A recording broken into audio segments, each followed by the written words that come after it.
जब हम किसी को प्रणाम करते हैं, उन्हें नमस्कार करते हैं या हमें कोई प्रणाम करता है, तो अनायास ही हमारे मुंह से निकलता है खुश रहो, गॉड ब्लेस यू, सदा सुखी रहो। ये जो प्रणाम के उत्तर में हमारे मुंह से निकलते हैं ना, ये कोई साधारण शब्द नहीं है, ये दुनिया के सबसे कीमती शब्द हैं। आजकल हम इन बातों को महत्व देना बंद करते जा रहे हैं, पर यकीन मानिए, जो प्रणाम के जवाब के रूप में आशीर्वाद हमें मिलता है या हम किसी को देते हैं, वो 100% चमत्कारिक शब्द होते हैं, बेशकीमती शब्द होते हैं। एक बहुत प्यारी कथा कहने जा रही हूं। महाभारत का युद्ध चल रहा था। एक दिन दुर्योधन के व्यंग से आहत होकर भीष्म पितामह यह घोषणा कर देते हैं कि मैं कल पांडवों का वध कर दूंगा। इस घोषणा का पता जैसे ही पांडवों को चलता है तो उनके शिविर में बेचैनी बढ़ जाती है।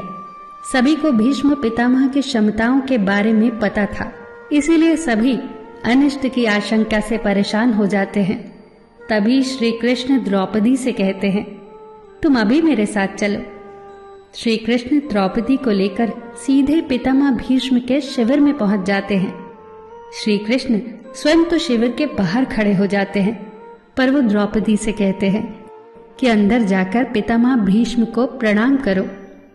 जैसे ही द्रौपदी ने शिविर के भीतर जाकर पितामह भीष्म को प्रणाम किया, तो पितामह भीष्म के मुख से द्रौपदी के लिए ये आशीर्वाद निकला, अखंड सौभाग्यवती भव।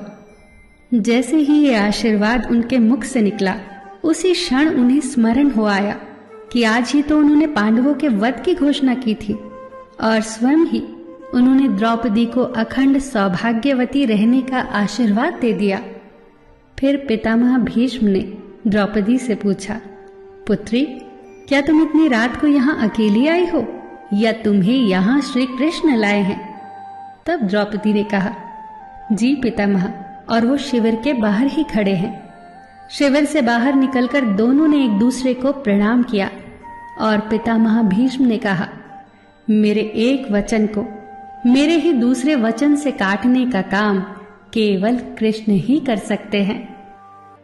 शिविर से वापस लौटते समय श्री कृष्ण ने द्रौपदी से कहा, तुम्हारे एक बार जाकर पितामह को प्रणाम करने से तुम्हारे पतियों को जीवन दान मिल गया है। अगर तुम प्रतिदिन भीष्म, धृतराष्ट्र, द्रोणाचार्य आदि को प्रणाम करती होती और दुर्योधन, दुशासन आदि की पत्नियां भी पांडवों को प्रणाम करती होती, तो शायद इस युद्ध की नौबत ही न आती।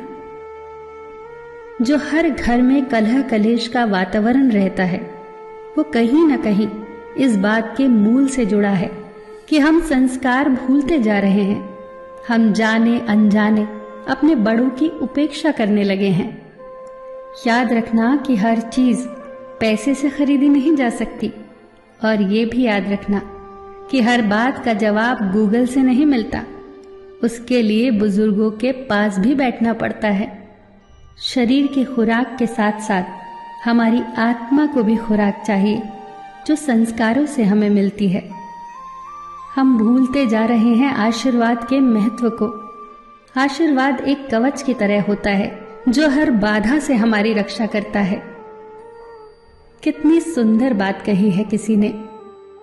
प्रणाम अनुशासन है, प्रणाम शीतलता है, प्रणाम आदर सिखाता है, प्रणाम से सुविचार आते हैं, प्रणाम झुकना सिखाता है, प्रणाम क्रोध मिटाता है, प्रणाम आंसू धो देता है, प्रणाम अहंकार मिटाता है, प्रणाम हमारी संस्कृति है। आप सभी को मेरा सादर प्रणाम। फिर मिलेंगे दोस्तों अगली वीडियो के साथ। तब तक के लिए अपना ख्याल रखना और हमेशा मुस्कुराते रहना।